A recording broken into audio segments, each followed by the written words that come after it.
Hey. So, happy Valentine's Day, everybody. Who knew that jellyfish were so good at wishing everyone a happy Valentine's Day? I'm really happy to have with us today Florian Lüskow, who's a marine biologist and biological oceanographer with a special interest in zooplankton, and more specifically in jellyfish and other soft-bodied creatures. Since beginning his studies, Florian spends almost 1 year on research expeditions at sea and sailed in 6 of the 7 oceans, except for the Arctic. Florian did his undergrad in biology at the University of Bremen in Germany and continued his studies there and received his master's in marine biology at the Norwegian University for Science and Technology. He then worked as a research assistant at the University of Southern Denmark on ecology and ecophysiology of mussels and sponges, and then moved to Vancouver to do his Ph.D. at UBC, University of British Columbia. And Florian's dissertation was on the hidden diversity in gelatinous zooplankton assemblages from selected Pacific Ocean ecosystems. So currently, Florian is working as a postdoctoral fellow at UBC with a focus on freshwater jellyfish in BC and beyond. And I encourage you to put in the chat if you have ever even heard of freshwater jellyfish before joining this talk today. So Florian, I will pass it over to you, and you can start your screen sharing and presenting. Yes, thank you so much, Stephanie. That was very lovely. Let's see if technology allows me to share my screen, and you should be able to see this. It looks great. Okay, but now the column's in the way. Okay, perfect. Well, first of all, I want to say that I'm very grateful to be invited for this talk tonight, because on Valentine's Day, I can talk about a topic that is also close to my heart, the freshwater jellyfish. And in the small introduction, we heard already quite a couple of big terms about marine biology and biological oceanography. But I'm not going to talk about today about those things, but about more local questions with a global perspective. But before I start, of course, I want to acknowledge that most of the work that is presented in this presentation today was completed at the traditional, ancestral, and unceded territory of the Musqueam people at the Point Grey campus of UBC in Vancouver. And without repeating much of what Stephanie just introduced, I have a strong background in marine biology and invertebrates, so talking about all creatures that don't have a vertebrate, from sponges, mussels, oysters, to jellyfish, salps, and pyrosomes. And only recently I got more interested in the superstar of the present presentation, the freshwater jellyfish. The scientific name of this particular species is Craspedacusta sowerbii, and we will come back to this fairly complicated name in a minute. But first, I want to give you a little bit of a background why we should care about this tiny organism that is popping up apparently in all of our lakes, or at least a high number of them. Craspedacusta is native to Southeast Asia, so particularly the area around the Yangtze River in China. And there is supposed to be 3 to 4 species, but only one of them made it out of Asia and became invasive. And not only in North America, but across the globe, except for Antarctica, because, well, there's no open lakes, I assume. It has a very wide temperature tolerance, which enables this more or less subtropical species to even endure our relatively cold winters and then bloom again in the warm season. But before we start our little journey to the freshwater jellyfish, I want to take you back to the year 1880. We are located in the botanical garden of the Royal Society in London, England, and a young technical assistant taking care of the plants in this botanical garden made a crazy observation just by chance one day. So he was cleaning the water lily pond, and discovered a couple of tiny organisms less than a centimeter in size that were like behaving like jellyfish. But of course, he knew jellyfish occur in the ocean, so it can't be a jellyfish that he is actually observing. So he contacted the local zoologist, a friend of him, that came over and had a closer look into this species that was to this point unknown to the Western science. And actually he confirmed it is a jellyfish, it is an unknown species, and you're right, it is occurring in fresh water, which at that time nobody even thought would be possible. And this first observations almost 1.5 centuries ago kind of inspired the present presentation today, where I first want to give you a little bit, not too much, a little bit of a scientific background for the freshwater hydrozoans that we are looking at. First, I want to take you on a global perspective and talk about the invasion success of this species group that we see, and then go back to North America and more specifically to British Columbia, talk about some of our ecosystems, and I will show some case studies from BC at the end. As a trained biologist, of course, I need to start with some biology first. And for understanding the freshwater jellyfish, it is important to understand what a jellyfish is. It's not the whole organism that we see, but it's only part of the life cycle. It's one single stage that you can see with the letter F on top. But you can see there's a bunch of other life cycle stages, from fertilized eggs over different stages of larvae, and then so-called polyps that go forth and back basically in different configurations until they eventually start budding the medusa stage, which is the jellyfish that we observe. And these jellyfish is the only life cycle stage that we see. It's fairly difficult to observe these tiny little polyps, frustules, and all the other life cycle stages because they are sometimes only 2 millimeters in size, never bigger.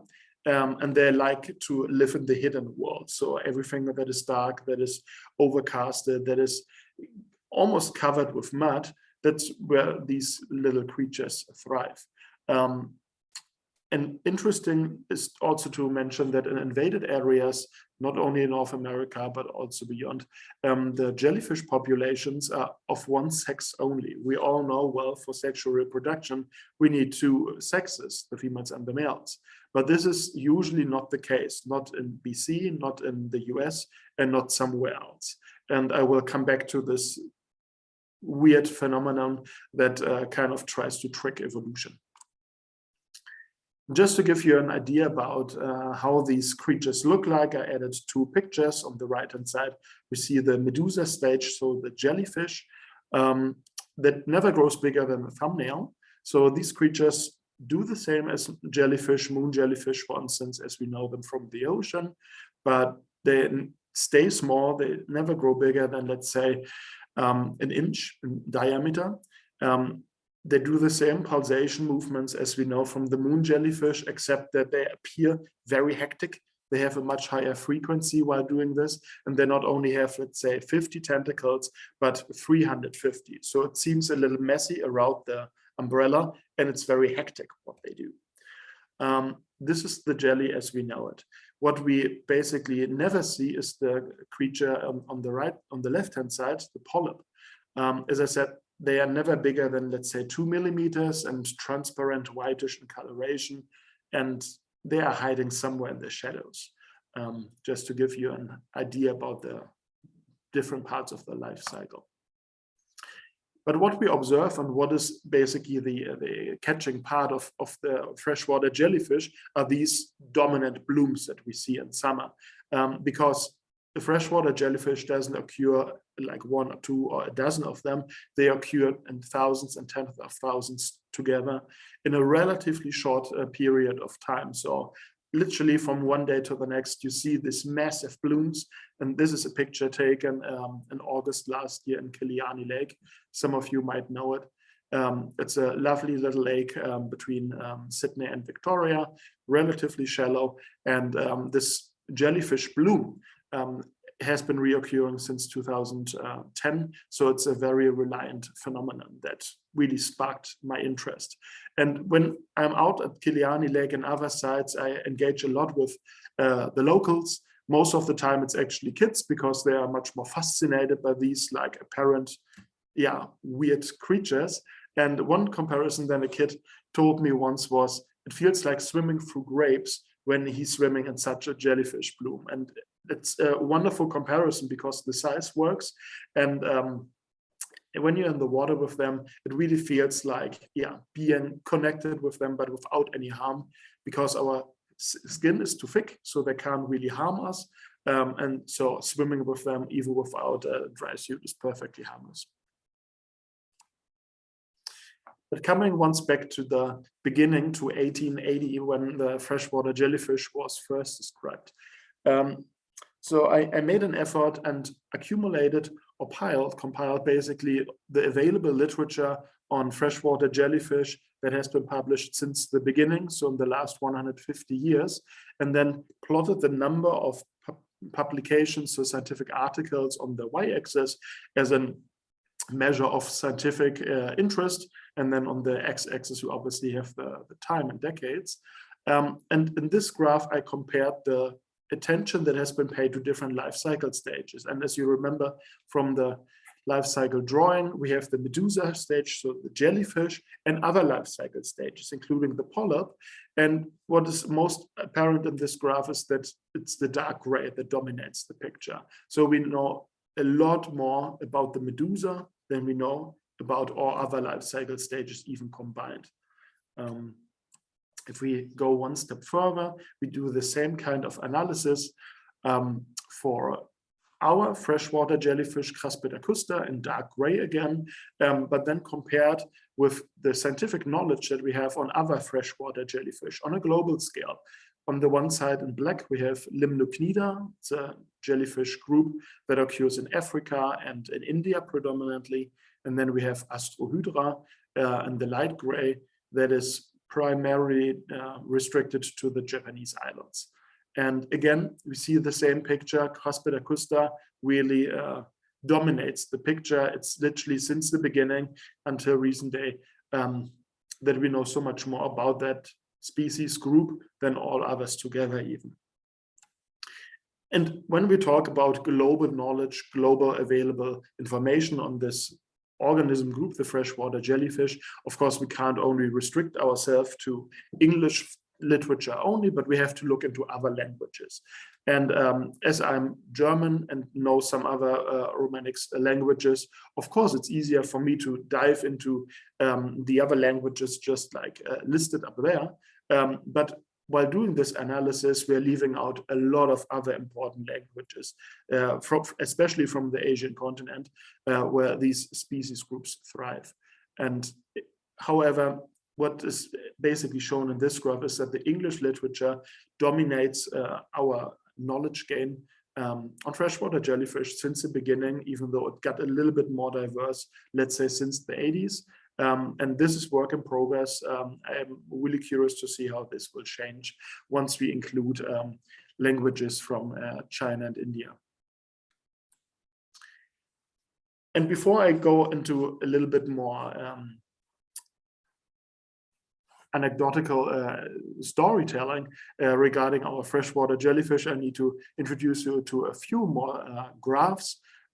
Because I think it's just so impressive what these freshwater jellyfish, despite their small size and their very simple nature of body structure, can do. So in panel A in the top, you see that the amount of sightings, observations of like the general public has tremendously increased after the year 2000.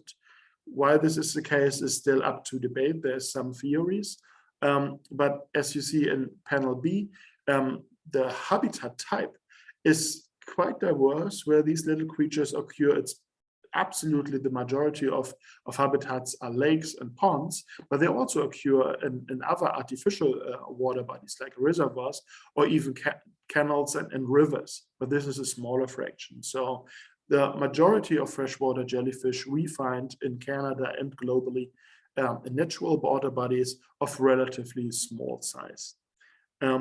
and in panel C, you have then a comparison where these creatures occur. We're talking about the altitude, so the height over the sea level, and obviously 0 is the sea level, 2,000 meters altitude is the mountains.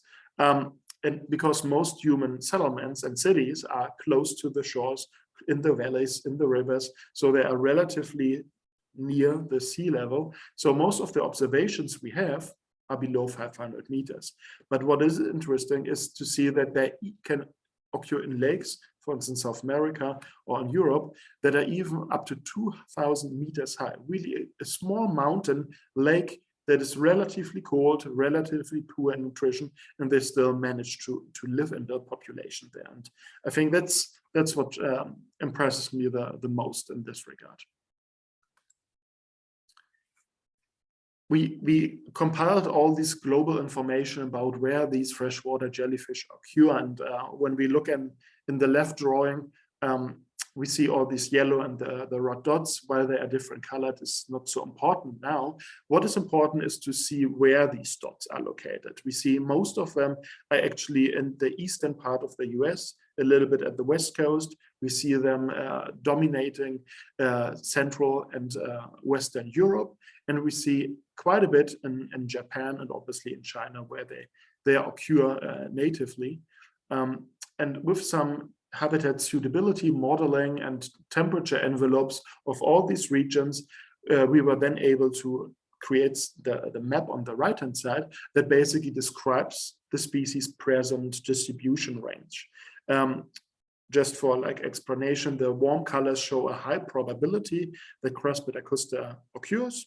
And no surprising, we see in for instance, the eastern United States, we have lots of observations. So we see it in warm colors, a high probability of Craspedacusta to occur. Same is true for, let's say, California or Western Europe.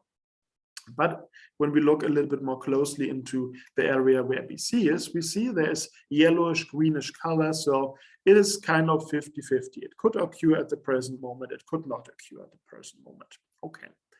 But what would happen if we make a prediction? We know the temperature prediction under climate models under good conditions, under bad conditions, how climate change will continue.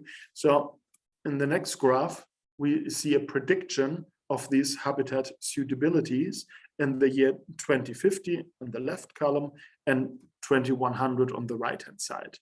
And it's a lot of details, and I guess what is most interesting is to stick with the arrow number 1 in the American heartland.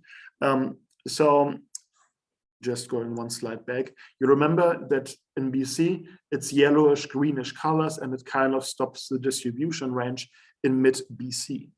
But in 2050, on the left-hand side, this distribution range will expand not only to northern BC and Alaska, but actually all the way around the Aleutian Islands. And if you look on the right-hand side, now where arrow number 4 is, along the Aleutian Island chain into Kamchatka, and then eventually merging with population sitting in Japan, and then working their way up or down, depending on from where they come, the Coral Islands.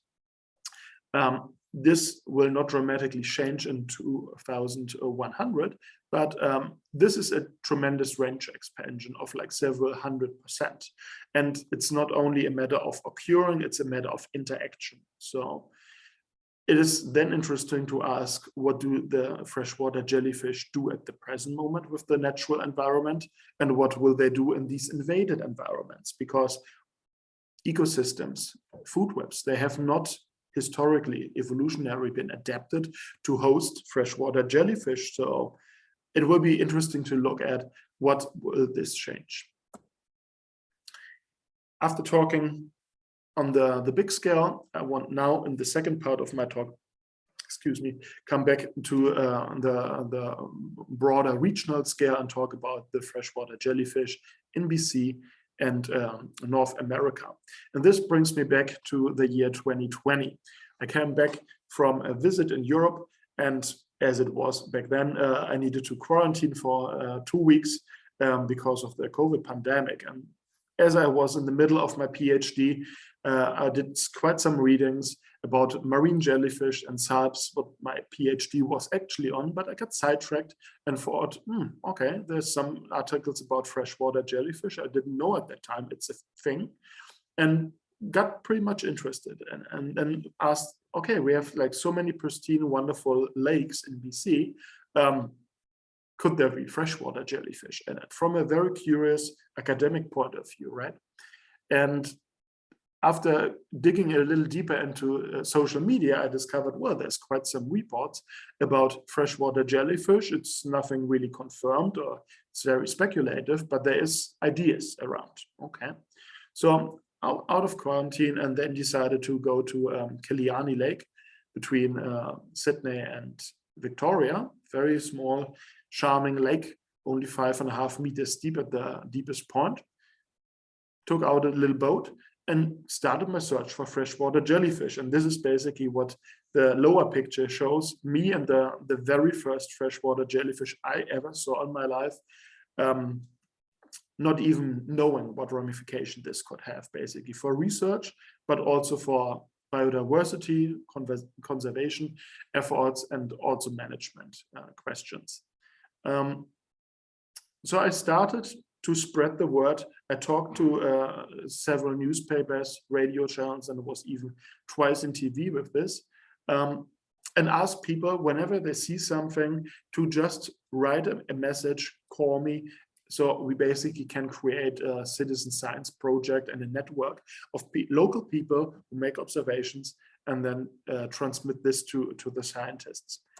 And this is what I came up with in 2021, updated for today, where on the y-axis we see the sightings in BC per decade, and on the x-axis again we have the decade. And well, when I said I discovered freshwater jellyfish in 2020, this is not entirely true, because we knew about freshwater jellyfish at least a little bit from the 1990s. So in 1990, many of you will know Durant's Lake.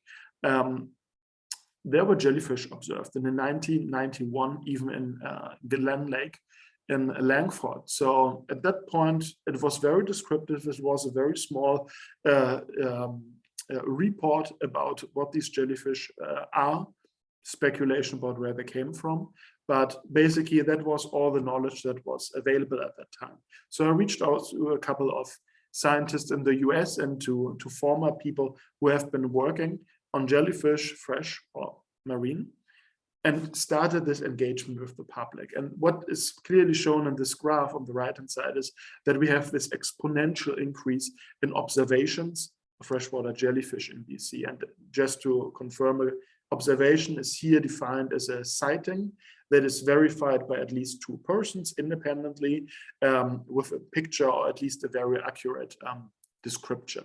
So each of these observations is one site once a year. So meaning that, for instance, in Kiliani, there are several sightings, one for 2021, one for 2022, and so on. And when we take this information and just visualize in a different way, we get a different, an interesting picture. So it's not only an exponential increase in observations, which could have several reasons, but we also see where these occurrences happen. And it's surprising, or maybe not surprising, that the lakes where we see freshwater jellyfish are more or less reoccurring year after year after year. There's new lakes coming in, occasional reports, but in the few lakes where we see jellyfish year after year, these are consistent observations that you can rely on and independent on the global climate or the general weather situation around. The jellyfish will bloom in late summer, early fall. And when we see these lakes color-coded mostly in the lower mainland at the Sunshine Coast and Vancouver Island, and plot on the map on the right-hand side, we see 2 things. Well, these are the areas where we have the biggest human settlements and cities: Vancouver, Nanaimo, Victoria, Tofino, Port Hardy. So we have a higher chance, because there's more humans, to make observations, and that these observations are then transmitted to the scientists. it is also the areas where we have the mildest winters. Remember, we're talking about a species group that has a subtropical background. So even though they die out every year, return the next and then die off again, they must survive the winters. And this is only possible, apparently, in mild winters, which we have at the coast and not in the interior. I highlighted here 2 lakes with circles. One of them is the several times mentioned Kiliani Lake, where we have this very strong and purple, very strong series of reoccurrence year after year at the Vancouver Island. And then we have Hotel Lake. In green, we have the reoccurring also since 2015. And I will come back to these 2 specific lakes in a short moment. And here I am just happy to share with you some of the pictures that people from all over Canada have sent to me, especially in August and September, but also outside of this window every year, where people make observations. It's sometimes difficult to verify if this observation is true. So I asked for some more details, descriptions, or pictures, and I get all these wonderful pictures sent from all over. It's not only British Columbia, from Ontario, Quebec, you just name it, which at the moment is very sporadic and of course not very systematic in any way. But I'm doing this now in the 3rd and 4th year, so slowly but steadily we seem to see a pattern, which of course with more funding would be good to follow up and systematically investigate. But we have learned already in these 3 years quite a bit. For instance, that the jellyfish that we have in BC, in Ontario, and also in Quebec are exclusively male. Weird, right? How can a population that dies reproduces sexually, or other way around, usually reproduces sexually, then dies, and then comes back in a juvenile phase in the next year? How can it be entirely built of males? This is a very tricky question, and we don't have a conclusive answer yet, but it's a very consistent observation, because all the lakes that I have been traveling through in BC and got samples from across Canada have been males. So I guess one of the take-home messages from this talk today is if you see something and recognize as a jellyfish, make a picture, make a small video clip, and even more important, report it. At the moment, I believe my advisor and me at UBC are the only people who really take in this information, but I'm not sure, maybe it's coming up, that the province creates a reporting website where basically this information can be gathered and compiled. Coming now to my 3 case studies that I mentioned in the beginning, and the first must be, of course, Kiliani Lake.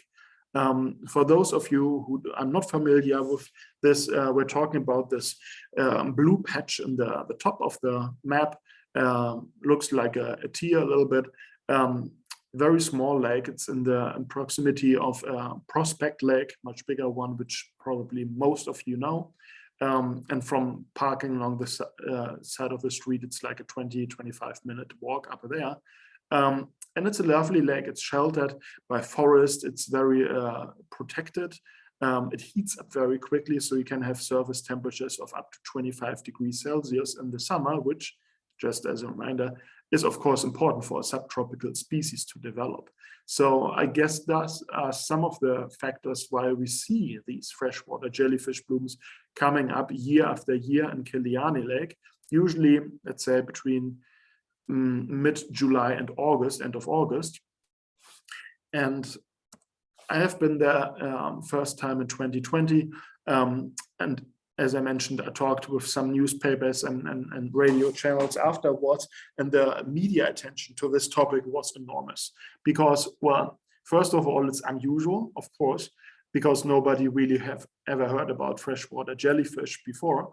And of course, when people hear things like it is invasive or it's at least not indigenous, and it has like the same stinging cell apparatus as the marine sisters, people start to worry, is it dangerous to human? Is it dangerous to our health?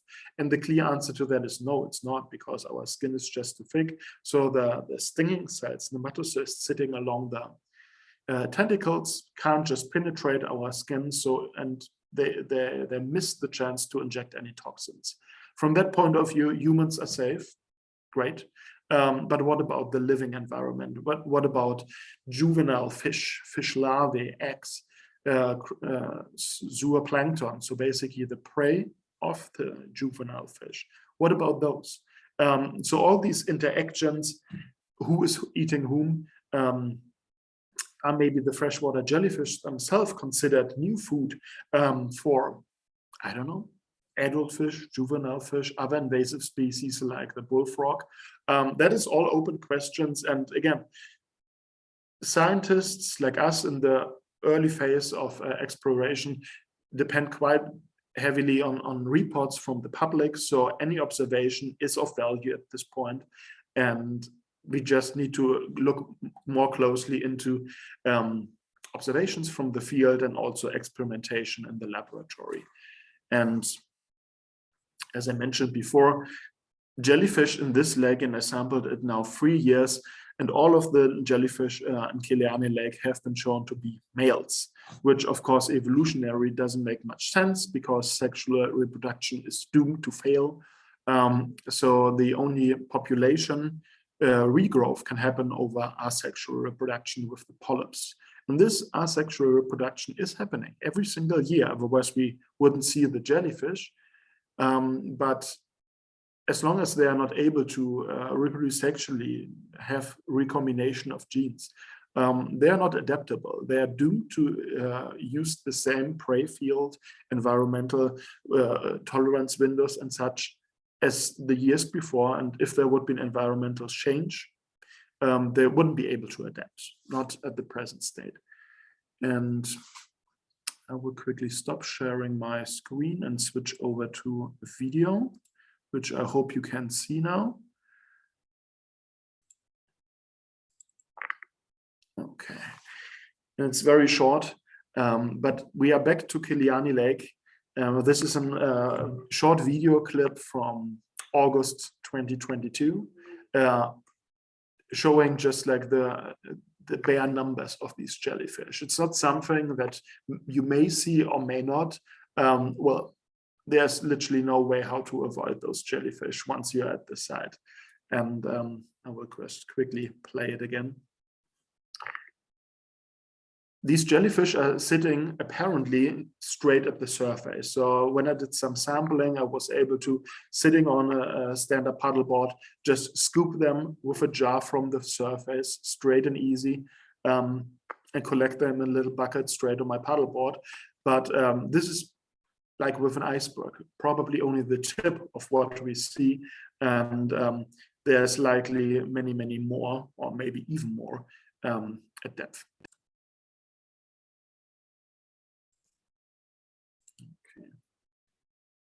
Coming back to the presentation. Yeah, it's weird because I can't see. Oh. Okay, sorry about that. The second lake, which I want to mention tonight, is Hotel Lake. And Hotel Lake is similar in some regards, but also different in others. It's a little deeper, about 10 to 11 meters at the deepest point, located at the Sunshine Coast in the Garden Bay area, and it's much bigger. So we're talking about a maximum extension of maybe something like 600, 700, 800 meters, maybe even more. And so the water of body is just considerably bigger. And in this lake, there have been jellyfish reported year after year after year, but interestingly, usually a little bit later in the season, so something like September, early October, at the time when jellyfish on southern Vancouver Island have been died off already. And in Hotel Lake, there's an advisory association at play that actually take very good care of the condition of the lake. So the lake is not relatively pristine, it's also a drinking water source. So people are concerned about contaminations, and especially when they hear things about invasive species, alarm bells ring basically. So that was the point when they reached out to me and asked, okay, what is the situation? How will this impact the food web, the biodiversity of our local ecosystem? And I said, yeah, well, I have read a lot, but the information is not really straightforward, and it's hard to picture basically the effects at the moment. And that's why I stress every piece of information that we get from the public is valued.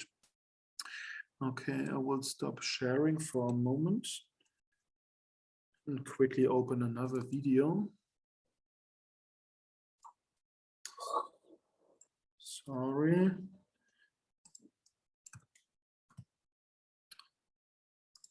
Okay. You should be able to see this video now. This is a video taken by Brian Croft, also in August last year. And we are in Hotel Lake scuba diving. And as in Kiliani Lake, these freshwater jellyfish occur and make their usual behavior. They not like ordinary jellyfish, how we know them from the ocean, drag the tentacles behind, but they swim the opposite direction. They stretch the tentacle in front of the bell, the pumping unit, to basically catch prey before it is disturbed by water turbulence. And this way they pretend or maybe have a higher chances of food capture.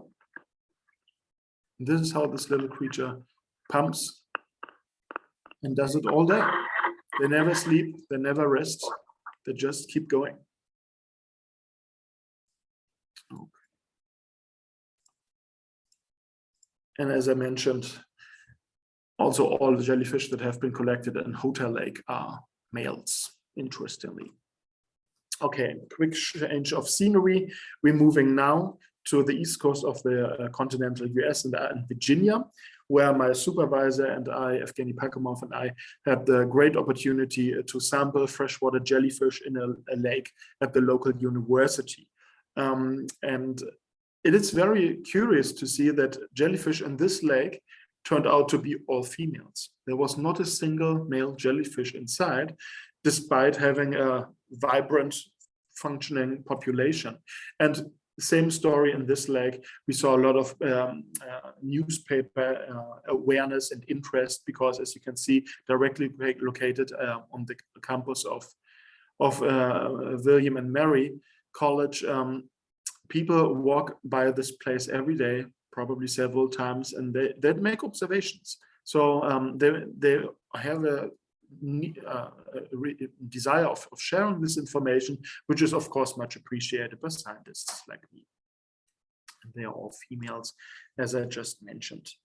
Okay, wrapping things up for tonight. What shall we remember from this quick tonight talk?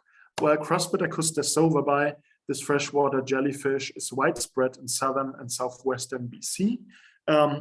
Why this is the case, or apparently the case, observational effort or milder winters needs to be studied in the future with just much more sampling effort all across the province, not only Vancouver Island and the coast, but also the interior, which will be most interesting. By chance, we have in BC the northernmost distribution boundary in the whole of North America, despite them occurring in Quebec and Ontario. So we are in a very lucky position to see how the species in an invaded range and will behave with changing weather and climate. We usually see the medusae, so the jellyfish phase of the life cycle, between mid-July and early October, a little bit varying depending on the region where you are. And of course, especially in the early phase of studying this organism, it is very important to get public input. We rely on our distribution mapping on the input because a bunch of people, half a dozen of scientists, can't cover a province like British Columbia alone. And as I showed with some modeling maps, we predict that the expansion in 2050 and 2100 will reach not only Alaska, but also walk all the way around the Aleutian Island chain. And also, of course, on other continents, you will see the very same, except for Antarctica. Which brings us to the concluding part. Well, what should we study next? What should we look out for the most? And of course, the polyps I mentioned are so critical, but we have basically never seen them in BC. So we need to find the polyps. We need to find out what the medusa budding, the release of these jellyfish triggers, which environmental conditions is it? And of course, coming from observational effort, we see jellyfish only at a size of, let's say, a thumbnail. But when they are released, they are less than 1 millimeter. So they have been around in the water for several days, likely several weeks already, even before we notice them. So we need to figure out what triggers them and which conditions are the reasons for that. Of course, we need to understand the current distribution to be able to make proper distribution map projections. And most importantly, we are interested in finding out what they do, not only where they occur, but what they do to the environment in terms of feeding interactions. And for that, community involvement is vital. And with this, I would love to stop my presentation tonight. I thank so many people who have been vital for all this work over the last couple of years, but first and foremost, my supervisor, Evgeny Pakomov from UBC, and a bunch of other people from Victoria, but also from Europe. Thank you.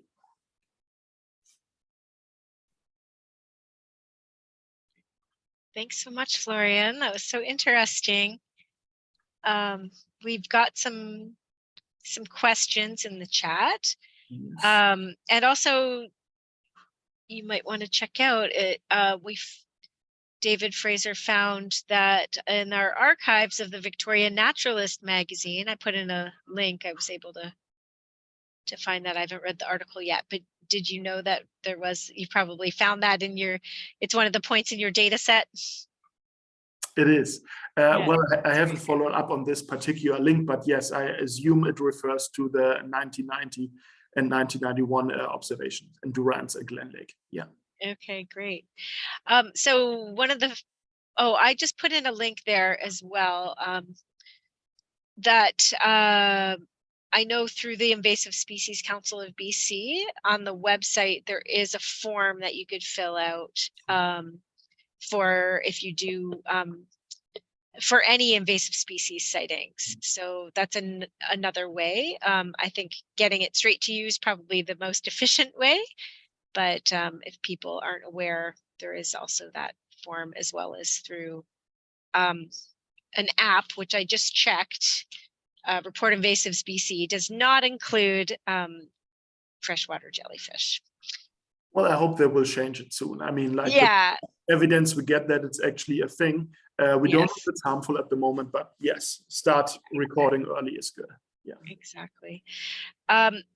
So one of the questions is how do you sex the jellyfish? How do you know males and females? Yes. Let me quickly go back to a drawing or a picture, actually. This one is good. So you see the jellyfish on in the right top of the picture with these lobes hanging. 4 of them, basically, they are milky whitish in appearance. They are actually the gonads, and the gonads obviously contain the eggs or the sperms, depending on the sex. And just by looking at it, you can't really tell what it is. So you basically have to take it under a microscope and then squeeze a little bit of the containment of these gonads under a cover slip and check it out microscopically. Otherwise, you can't really tell. So do you think there's a possibility that there's some low level abundance of females in some of these lakes that are dominated by males? Or yeah. It's hard to tell. I mean, the sample sizes for genetic analysis that we took was always in the size of a few dozen, which is, of course, not like comprehensive for a population of tens of thousands. But I wouldn't really understand why it should be only a few females and like 10,000 times more males. So that doesn't really make sense to me, right? Just like over the long term, the ratios should kind of like level up, basically balance a little bit. So at the moment, I have no reason to believe that there's any females, not at least at the present moment. Okay. Here's another question for you. How did they arrive in a place like Killarney Lake?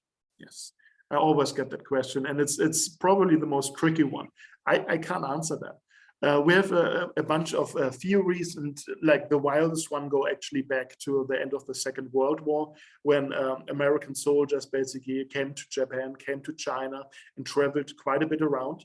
And then, of course, just marched through different areas, habitats, and maybe accidentally just got something stuck under the boots, brought this back to the continental US, where you actually see the first sightings popping up just after the Second World War.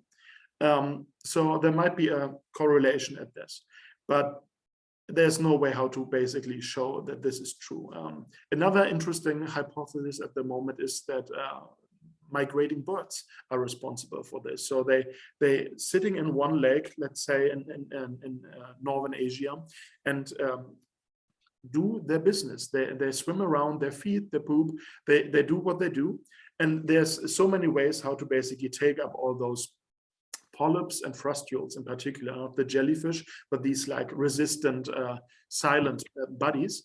And then just by flying their migration routes, how they have been for thousands of years, accidentally pooping them out in a new place, totally unconnected, or something that got attached to their feet, just like got released in the next pond. It's a nice hypothesis, but again, there is no evidence to support this. On a local scale, this might work perfectly, because we all know that geese just like basically hop from one lake to the next and could transport something. But on a global scale, it's hard to tell. I mean, we're using genetic tools at the moment with samples we collected from all over the world to draw basically arrows and different colors, basically, where we have same genetic lineages on the globe. But because we have so few samples, it's really a puzzle where half of the pieces is missing. Yeah. Do they survive when they've been desiccated for a certain amount of time? Oops. The polyps do. They start encrusting, and they can be in 100-degree water, they can be in acids, they can be without water for at least several weeks. So they are literally hard to kill. Wow. Yeah, yeah. All right, next question here. Is it possible that sex is related or determined by temperature? It's a great question. Yes, we thought about the same thing with reptiles, right? That crocodiles basically dig their eggs, and depending on the temperature, it becomes a male or a female. This could theoretically work, but we found, not we, but I think in the literature somewhere around the Great Lakes, there was a population of female jellyfish. So the idea of the males occur on the north, where it's theoretically colder, and then the females occur on the south. For North America, this doesn't hold up. And when we go to Europe, it's much more patchy. So unfortunately, it's not that easy, but it's a good thinking. Yeah. Another question is, how damaging are they to the ecology of the lake, or are they? Yeah. Well, it ranges from everything from they don't have an effect at all because they're only in the water for, let's say, 2 months, and the rest of the year they're just absent, to, well, during bloom times, they decimate the zooplankton to a degree that there's nothing left for the fish that might, after a hot summer, come up and start feeding, and then they are starving because there's no food. It's probably very variable between lakes and areas with different heat regimes. But for BC, it's purely speculative. We haven't done anything in this regard, and I don't dare to make an estimate if they are a problem or they could become a problem. I think it's just important to continue studying them. Otherwise, we will never find this out. A related question, Florian, is have you seen, like at Killarney Lake or Hotel Lake, places where there's been this recurrence? If their population, have you done population estimates? If their population is stable or increasing over time? Or No, also a wonderful question, but we haven't done this yet. okay. For that, you just need a little bit heavier equipment than we usually had. And as you may know from Killarney Lake, you cannot even go with a motorized boat. So yeah, having our equipment that we use in the ocean to downscale for lake work, that's a challenge that we face at the moment. And we haven't done this yet, but absolutely, this is a way to go. Okay. Here's another question for you. Might DNA scan of sediments or algae be possible to determine polyp presence or absence, even if they can't be easily found? Yes, it's another great thinking. It's exactly what is on the wish list. Environmental DNA collected from water samples, sediments. That's exactly what should be the next logical step. And we are just lacking the fundings and the manpower to do this at the moment. So we're looking for ways to do this province-wide, interior, coastal, Vancouver Island. It is possible. It has been shown in other areas, and it would be also suggested or recommended for BC. Great. And are populations in Asia where they're native, are they also of just one gender? They are not. They're not. Otherwise, evolution wouldn't work out. Yeah. No. Right. And it's interesting, right? Because you only find sexes or lakes with one sex only, and it's sometimes males, sometimes females, but they basically never occur together. It's hard to imagine what could be created if there would be like put together both sexes, either intentionally, hopefully not, or just naturally by migrating birds, let's say, or boat huts that are not properly cleaned, so there's something growing on it, and then transported to those lakes. Yeah, lots of interesting questions, but no evidence yet. I have another question about where they're native, just about your habitat suitability model. It was interesting to see that what it looked like that its native range in China didn't have as great an area of suitable habitat as compared to some other places where it's not native. Yeah. Is there anything that you would want to say about that? Yeah, if we look to China and we see this greenish, yellowish area, I mean, it doesn't really make sense, right? If we know it's a native area, it should have like a very orange or red coloration. But I think it's simply the lack of knowledge, because much of the knowledge collected in China is not making its way to Western archives. So we couldn't use the data. Thus, our model is not perfect. I think it's really an artifact of the database we have. It should be stronger, yes.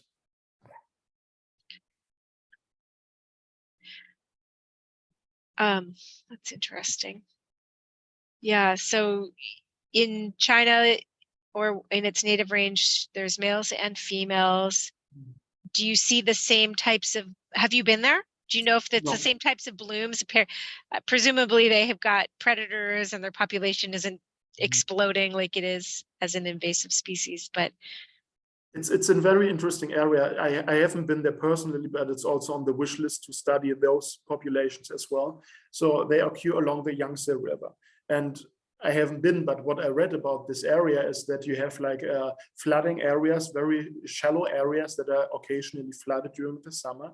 So the permanent cysts and polyps are basically sitting maybe somewhere in the mud, and eventually they are over flooded with the river water, and then they start developing these blooms in the very shallow outskirts of the river, never inside the river.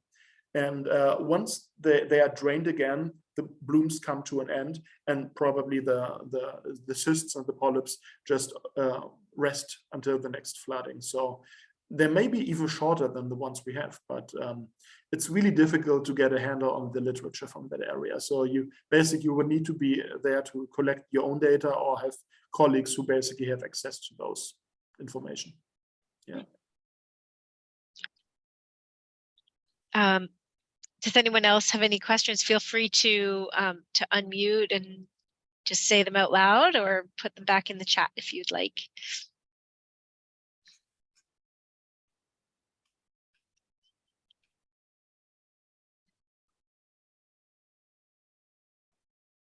Here we go. Here's another one. Can they convert from one sex to the other as needed by the environment they are in or for other reasons? Yeah, that's something we know from reptiles, yeah. And then in the absence of the other sex, and if the population is endangered, they spontaneously can change their sex to basically start sexual reproduction. I am not aware that this particular jellyfish species or any jellyfish species does this. Maybe they are just too low developmentally seen. It would be interesting, but again, after reading the literature over the last 150 years, and not even came across this thought, so it might be something to look into. Yeah. Sounds like there's lots of research possibilities for you and many others. You're right. You just name it. I mean, there's so many questions and very few answers at the moment. Yeah. Yeah.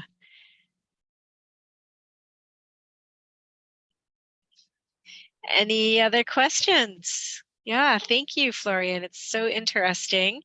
So everyone could get out there this summer and report your jellyfish observations. Is there a certain email or something that you use for, maybe you could put it in the chat? So yes, I just realized that I didn't put it in my presentation. It is, of course, very yeah, and then I'll read it out. I'll read it out loud for people watching it in the future because they won't see the chat. Yes, very good.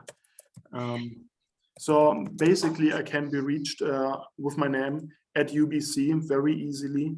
I can, for now, take my email, just put in the chat so people can use that. On that page is also my phone number, so people are free to call me anytime during the summer, long days. So for the jellyfish and for me, it's all good. Okay, so for those of you watching on YouTube in the future, you can go to, maybe I'll just say, go to the UBC website and find Florian and his webpage and his email address. Great. Well, thank you so much again for that really interesting talk, and thanks to everybody for coming. Have a lovely evening and hope to see you again soon. Thank you very much for your attention. Okay. All right. Bye-bye, everyone.